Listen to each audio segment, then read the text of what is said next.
This is Traffic Jams here on CKUA. I'm Lisa Wilton here with you until 6 p.m.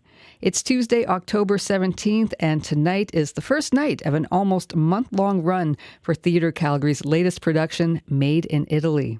Created by award-winning Edmonton-based actor, writer, and director Farren Timoteo, Made in Italy is a comedy drama inspired by his father's experiences after moving from Europe to Jasper. Joining us today to talk about this acclaimed show is the playwright and star of Made in Italy. It's Farren. Hello, Farren. Hello, Lisa. Thank you so much for having me on the show. Well, thank you very much for taking the time to chat with us today. Well, first off, what was it about your father's stories or experiences in Jasper in the 1970s that made you think that it would translate well to the stage? Well, the truth is, I had been experimenting with a lot of material that was sort of based on my family, the characters that were my Italian family and are my Italian family, and some of our, traditions and cultural textures in all sorts of sort of comedy-based formats. I was experimenting with it in stand-up comedy and a little bit in theater school with solo performance. And when I thought to sort of put it all together as a show, I wasn't really sure at first what story united all of these themes, characters, and textures until I realized that it was my father's story. Mm-hmm. So the more I started looking at that and asking him to share those stories with me, the more I realized that the reason for this sort of comic exploration to exist was to tell his story. Well, in the playwright's notes in the show's program, you say you wrote Made in Italy to recreate the tradition of sharing. Can you expand on that a little bit?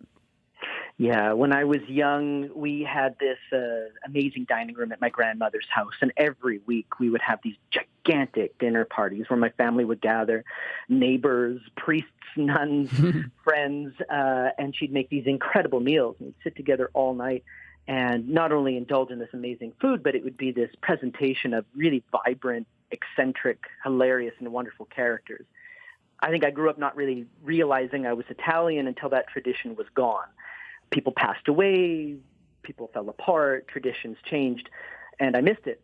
And I thought that one of the benefits to doing this show, to creating this experience, would be to simulate what it was like for me to do that in those days.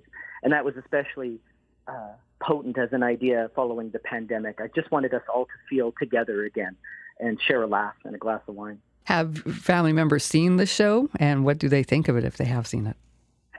They have definitely seen the show, and they love it. They're very, very supportive of it. I've got a lot of family in Italy who's been cheering me on. But most importantly, because my father factors so prominently into the telling of the story, he was the one I needed the stamp of approval from. And I don't think there's a bigger fan. He follows the show across the country, wherever we do it. He's seen it everywhere. Oh, great. Can you tell us a bit about the show? I know it's a one-man show, a one-person show. And can you tell us a bit about the characters you play and the story? Yeah, you bet. The show itself focuses on two protagonists. One is the elderly Italian man who immigrates from Italy in the late 50s to give his family a better life. And he speaks to us directly from his dining room where he's preparing a giant meal in real time. And the other protagonist is the teenage Italian boy, his son, who's growing up in Jasper in the 70s and struggling to fit in. Right. And so it's this kind of clash of situations, which is I wanted to create a better life for my family, and the life that he's created is really challenging for this young man growing up against the backdrop of the 70s in Jasper. Now, tell us how John Travolta figures into the show. Well, if you were a young Italian boy or teenager in the 70s, you had some pop culture icons that were definitely beacons of hope and inspiration. One of them was Rocky Balboa. That was a really, really big inspiration for a lot of Italians to run out and hit the gym and own their cultural backdrops, their cultural backgrounds, the Italian stallion. And another one for sure was John Travolta. All of the fashion, the dancing, the disco, the hair was alive and well, even before it was represented in Saturday Night Fever. So these were sort of Italian heroes for I think, young men at that time, especially if you were looking for Italian icons to inspire you to feel proud of in that moment. Yeah, I bet. Made in Italy, again, it's a one-person show. How much work is it to be on stage on your own and playing more than 24 characters? Well, it's a lot of work. And I think sometimes as a playwright, I have a bit of an apologetic spirit. I'm like, it's like when I'm creating these things, I feel like, what if it's not enough? What if people aren't entertained enough? So let's sing a song here, and I'll dance here, and I'll do push-ups here, and I'll sing a popular song until, finally the sort of artisanal quilt that is the play that I put together is like highly, highly performative. I just want people to have a really great time. And as a result of that, I definitely make myself work hard, but it's really joyful for me too. Oh, great, great. You first performed the show about 7 years ago, and you've performed it more than 150 times since then. How has it evolved over the years?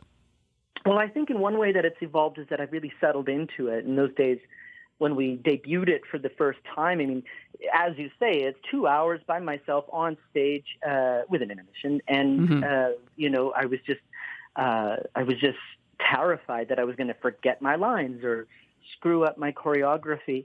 And those days are behind me. It's in my bones now. It's in my spirit. And as a result, I'm really available to get out there and play and have fun. And I think that's something that's quite infectious with the audience.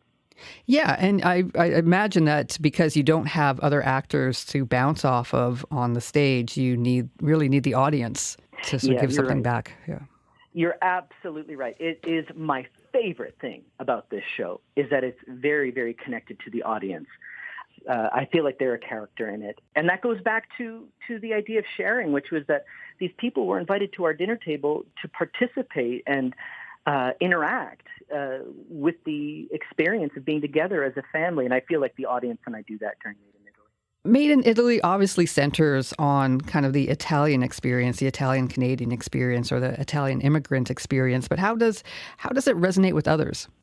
Well, I wasn't expecting it. When I wrote it, I thought this is an oddly specific story. I don't know if it's going to be accessible for anybody but my dad and my family, And the truth is what I've experienced without exception, ever since we opened it and throughout all 150 plus performances, is that people from a vast spectrum of cultural backgrounds see themselves in it, and they see their family in the show, and they see the relationship with their parents or their children in the show.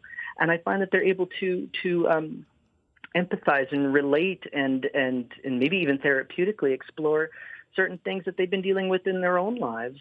So to be honest, I guess it's more universal than I ever thought. And I feel very privileged. I get to meet a lot of people who see the show and feel grateful to have walked through those themes and experiences and journeys and Made in Italy because they were their own.